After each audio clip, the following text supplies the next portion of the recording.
ইনি ঘটোৎকচের পুত্র বারবারিকা। মহাদেবের দেওয়া ৩টি অমর তীর তাকে অপ্রতিরোধ্য করে তুলেছে। আমি প্রতিজ্ঞা করছি যে আমি সর্বদা দুর্বল পক্ষের জন্য যুদ্ধ করব। কুরুক্ষেত্রের পথে বারবারিকা দেখা করলেন ছদ্মবেশী ব্রাহ্মণের সাথে। কুরুক্ষেত্রের পূর্বে তুমি কার পক্ষে যুদ্ধ করবে? আমি দুর্বলদের পক্ষ নেব।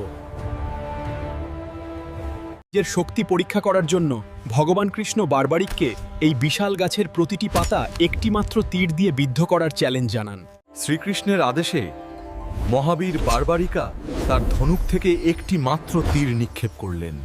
সেই তীর প্রতিটি পাতায়, এমনকি তার পায়ের নিচে লুকানো তিনি বুঝতে পারলেন যে এই শক্তি সত্যই অসীম। বারবারিকা দুর্বল পক্ষে যোগ দিলে সেই পক্ষ শক্তিশালী হবে, তখন সে পক্ষ বদলাবে, আর এভাবেই সে সবাইকে একা শেষ করে দেবে।